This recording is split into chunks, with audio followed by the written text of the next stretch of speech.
दोस्तों साल 1856 में माउंट एवरेस्ट को दुनिया के सबसे ऊंची चोटी होने का खिताब मिला था। कौन था एवरेस्ट को नापने वाला भारतीय और कैसे नापी गई एवरेस्ट की ऊंचाई?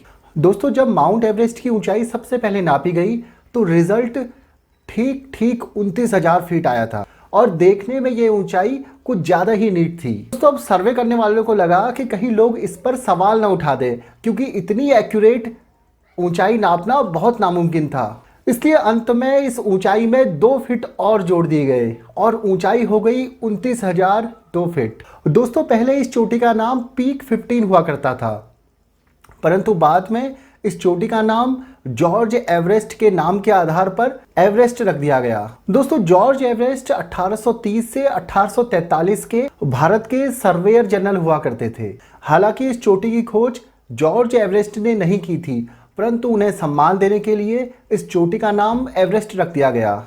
देखिए इस चोटी की खोज जॉर्ज एवरेस्ट ने नहीं की थी और तो और इसकी खोज किसी अंग्रेज ने भी नहीं की थी। इसकी खोज करने वाला था एक भारतीय, जिसके नाम को इतिहास के पन्नों से हटा दिया गया।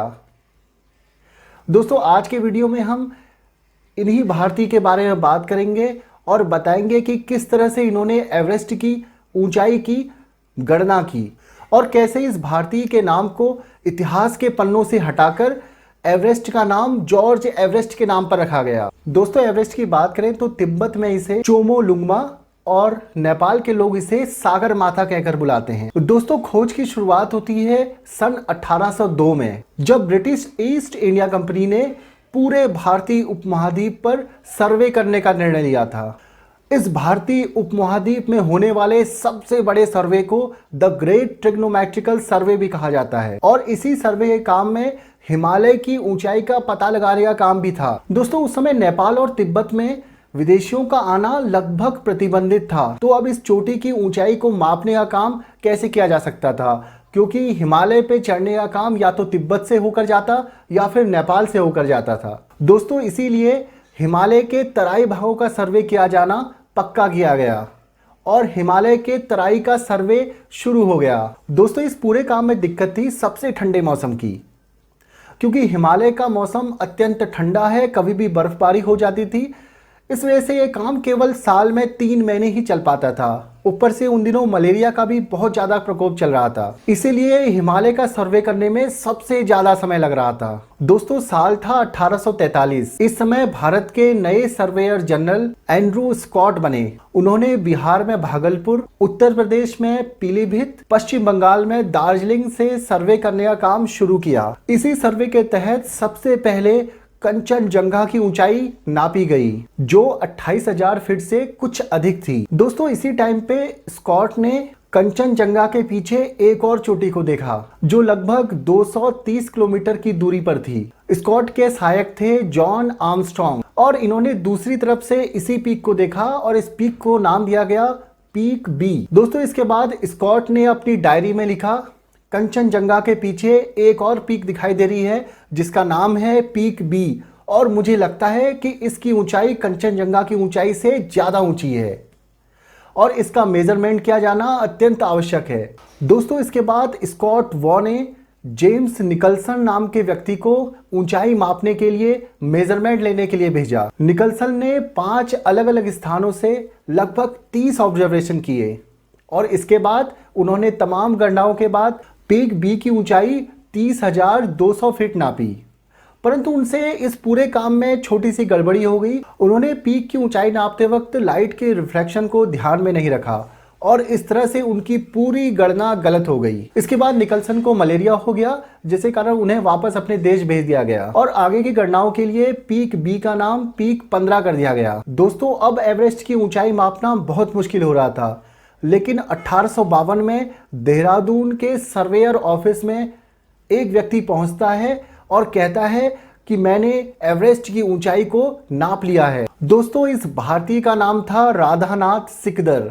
दोस्तों राधानाथ सिकदर बंगाल के रहने वाले थे और ब्रिटिश सरकार में 30 रुपए प्रति माह के वेतन में इन्होंने सर्वे के ऑफिस में ज्वाइन किया था। दोस्तों राधानाथ सिकदर की मैथ्स में अच्छी नॉलेज थी, इसीलिए इन्हें द ग्रेट ट्रिग्नोमेट्रिकल सर्वे के लिए देहरादून भेज दिया गया। कुछ साल देहरादून में काम करने के बाद इन्हें बंगाल भेज दिया जाता है, जहां पर ये ज्वाइन करते हैं हिमालय का सर्वे कर रही टीम को। दोस्तों उसमें राधानाथ सिकदर का जो पद था वह था चीफ कंप्यूटर का।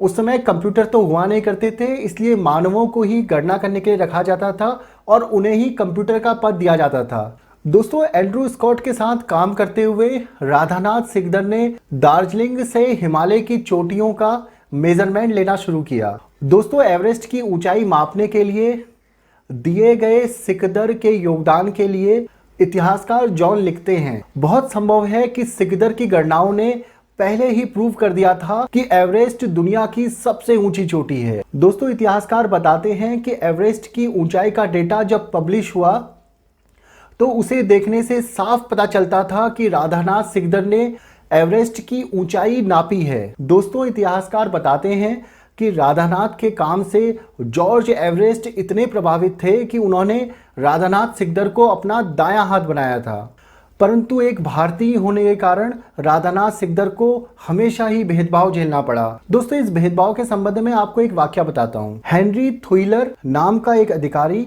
कोलकाता में सर्वेयर ऑफिस का हेड हुआ करता था और ये अंग्रेज अधिकारी थुइलर अपने काम में बहुत सारी गलतियां करता था।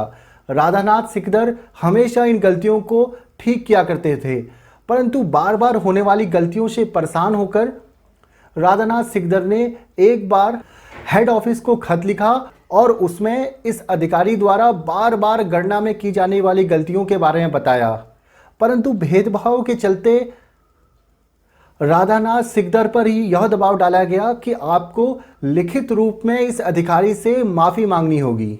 दोस्तों राधानाथ सिकदर की गणनाओं के आधार पर ही साल 1856 में एवरेस्ट का डेटा एशियाटिक सोसाइटी के सामने पेश किया गया। सर्वेयर जनरल एंड्रू स्कॉट ने एवरेस्ट को दुनिया की सबसे ऊंची चोटी बताते हुए उसका नाम पूर्व जनरल जॉर्ज एवरेस्ट के नाम पर रखने की सिफारिश कर दी और इसके बाद 1865 में इस सबसे ऊंची चोटी का नाम जॉर्ज एवरेस्ट के नाम पर ही एवरेस्ट रख दिया गया। दोस्तों एक कमाल की बात यहाँ पर यह भी है कि जॉर्ज एवरेस्ट को हिमालय में कभी कोई दिलचस्पी नहीं थी और जॉर्ज एवरेस्ट ने कभी भी सक्रिय रूप से हिमालय के किसी भी सर्वे में कभी भाग ही नहीं लिया था और कुछ इतिहासकारों का कहना है कि उन्होंने कभी इस चोटी को देखा तक नहीं था। और सबसे बड़ी बात है कि जॉर्ज एवरेस्ट खुद भी नहीं चाहते थे कि उनके नाम पर इस चोटी का नाम रखा जाए। बहरहाल एवरेस्ट को तो इज्जत और रसूख के चलते क्रेडिट मिल गया, लेकिन इसे खोजने वाले राधानाथ सिकदर का क्या?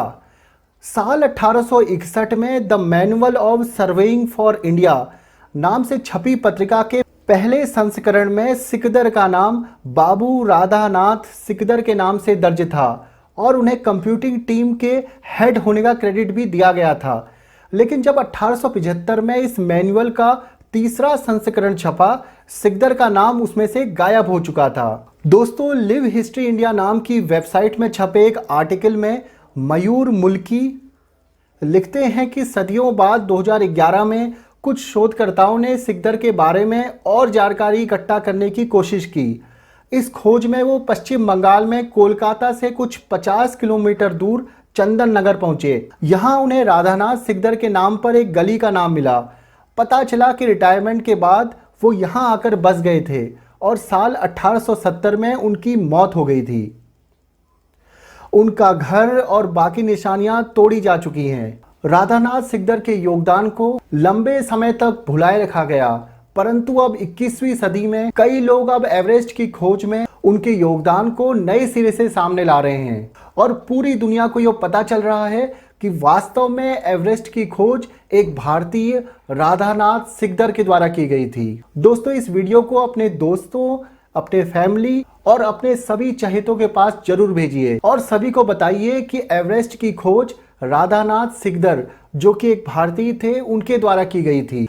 राधानाथ सिकदर जैसे ही अनेकों भारतीय ऐसे हैं जिन्होंने बहुत बड़े बड़े काम किए, परंतु उनके नाम को इतिहास से मिटा दिया गया और अब हमारे द्वारा एक दूसरे को दी जाने वाली इन्हीं जानकारियों के द्वारा राधानाथ सिकदर और इन्हीं जैसे बहुत से भारतीयों का नाम फिर से इतिहास के पन्नों में लिखा जाएगा। दोस्तों, आज का वीडियो आपको कैसा लगा कमेंट बॉक्स में जरूर बताइएगा और ऐसे ही वीडियोस देखते रहने के लिए चैनल को लाइक, शेयर और सब्सक्राइब जरूर कीजिए। मिलता हूं आपसे नेक्स्ट वीडियो में, तब तक अपना ख्याल रखिए। धन्यवाद।